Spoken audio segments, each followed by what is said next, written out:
Beyond technical, competitive gaming. Ladies and gentlemen, welcome back to another episode of Beyond Technical. Now, I've tried a few different things to try and get some decent footage for stuff today, and what I actually managed to stumble across was an excellent series.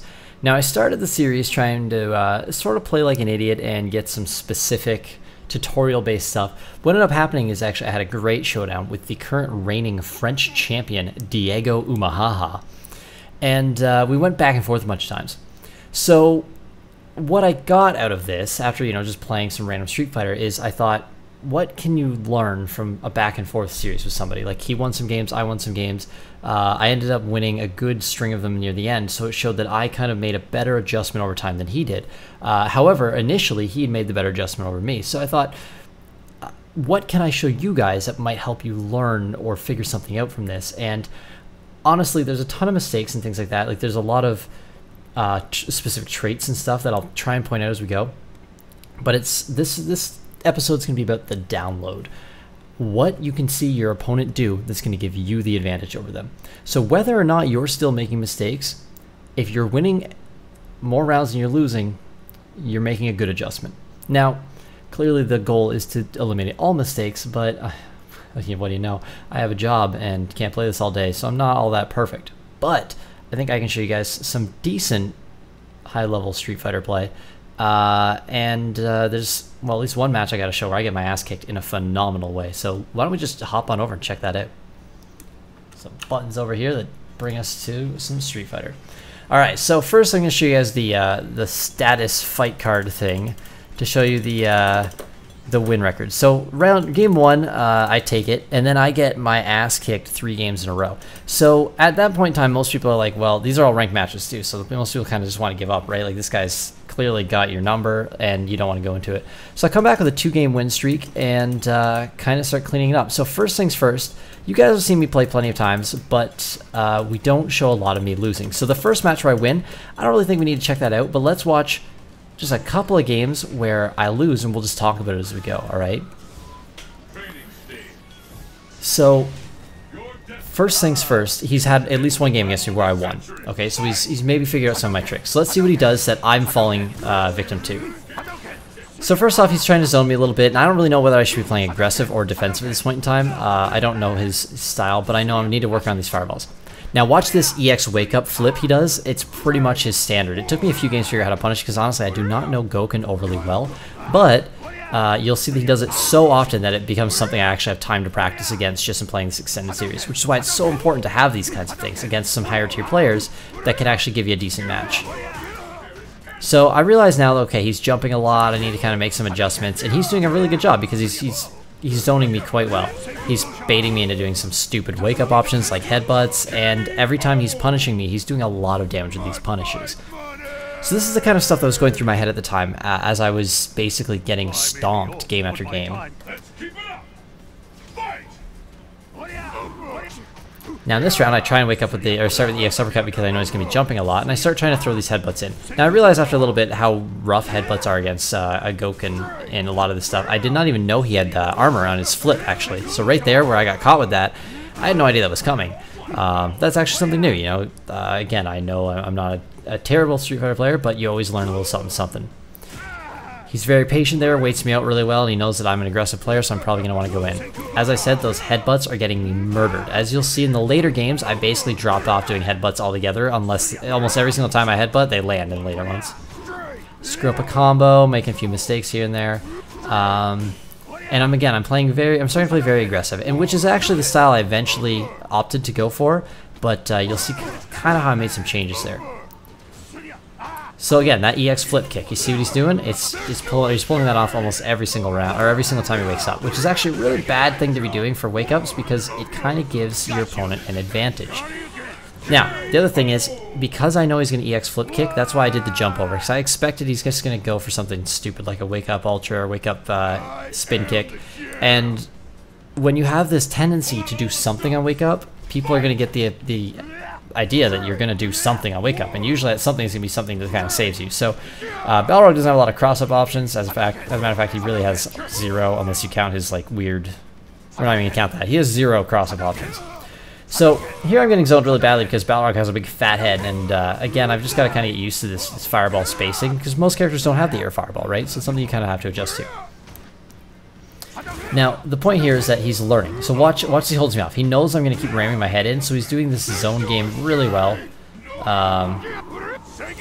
That's a pretty bad wake-up ultra as well, but at least I got out of there safely. Picked up a little bit of armor off it. You see, I'm still using the headbutts, but a little more sparingly already. I haven't been whiffing them on wake-ups or things like that. And I'm trying to just basically work my way in through his defense. Now, as you can see, I've stopped ramming my face in the fireballs as hard, and he's adjusting that. But this armored flip catches me twice in a row now, and that's basically handing him. That's a huge combo he just pulled off from landing that. And I felt like, you know, when I pulled out that headbutt, I was going to get the hit. So that's something that I needed to adjust very quickly, and it was really nice to have this extended series to kind of make these adjustments. Alright, so there's me getting stomped, and again, he does this a couple games in a row, and he really seems to have my number. So, let's jump up a few and show, I just want to show this match off because I think he did something that I thought was moderately impressive. I didn't see it coming. It was a really good round for him, and again, so I've started to come back now. Here's where I've won 2 in a row, so it's kind of balanced out. We're getting a lot closer to each other. So you'll see some of those adjustments made in this game, even though I end up losing. So he's still going for a lot of jumps, but it's kind of risky because if he does this flip kick and I headbutt off it, he knows I'm being aggressive, so he's waking up with a lot of different wake up options at this point in time. He's not just doing the flip anymore because I started catching those. And he's doing a lot of focus attacks, which again we'll showcase in one of the later matches to show you how like I adjust to someone who's using a lot of focus attacks on my jump-ins. So right there, that was pretty impressive. He managed to combo into that ultra and just he was losing that round, and he just did such a good full damage punish combo on me that he pulled the whole round back and actually clinched it with that single combo. I should just backing up and checking that out one more time. I was pretty caught off guard. I didn't think he'd be able to pull the round from that, and I thought I was still in a pretty comfortable situation.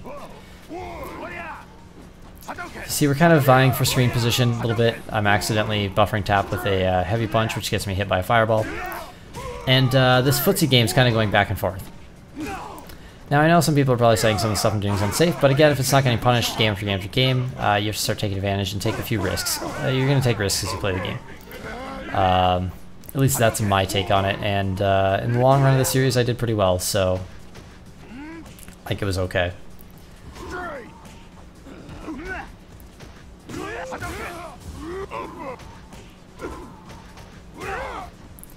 Alright, basically, there's not a whole lot going on here, that's why I'm kind of being quiet and just enjoying the show as well. It's just some back and forth kind of footsie games, and yeah, I'm kind of getting my butt kicked at this point in time. I need to get around those because I can't really take chip at this point in time. And I need to be careful because if he throws out anything that's going to shoot me, like even his ultra should easily kill me. Absorbing that fireball was very risky, but I took that chance anyways. And now at this point in time I realize like he's not going to die. I've got to land at least one heavy hit on him. He corners himself really well and makes me pay. So here's me getting beaten. He did a great job and easily took the first chunk of games. Now again, let's look at the list of replays, and you see how I kind of came back, then I lost one round, and then I came back hard. It was 4 straight games in a row.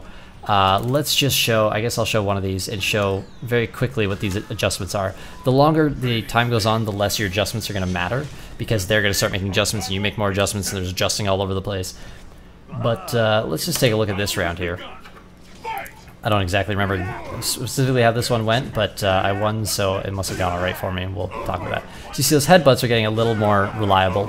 And you see these wake-up jabs are just fucking opening him up. Now, you see he actually went for the counter on those 2 wake-ups, but I mixed it up and went for the throw because I figured he was getting used to the jab by then. So this is one of those aggressive things, and at this point in time, again, using jabs and then a hard stop because he's very inclined to do these wake-up moves or spam out an ultra to try and come back around. So that's a really safe way to just be aggressive. I took a little bit of chip, the odd hit here and there, but really that was a pretty dominating round. And you can see after those games we just watched where I was losing, where you can see the shift in the playstyle, where I'm going in very aggressively, and those focus attacks on the jump in, as I said, I've adjusted and stopped getting hit by those in the same way. I've started doing empty jumps so that I can take down these focus attacks and actually counter them. Before I was getting hit by them pretty consistently for the first couple rounds, and I kind of made that shift and change. You see the fireballs are not actually hitting me in the face anymore, although I'm still doing the odd stupid headbutt on wake up. It tends to happen. So I'm using different methods trying to get around the fireballs so he can't just predict exactly what I'm going to do and punish me for it. His focus attacks are still a really strong option against Balrog. Any of his sweeps or dash punches or normal dash punches are generally caught by those, so you need to be very careful. And luckily I kind of caught him on a bit of a jump here with a nice ultra to bounce out a little bit, but I didn't get that last hit, which I really needed. Remember that EX flip kick? He's still doing it on wake up almost every single time. It's such an easy pattern, and some characters are going to have a much better answer to that than Balrog does. So, something you really got to be careful of. There I dropped my combo completely ridiculously, but luckily he gives me a backdash off of a Hadouken, which you're going to pick up if you do a turnaround punch. So you can see how the playstyles really shifted. And, you know, let's watch one more because I think we've got a little bit of time.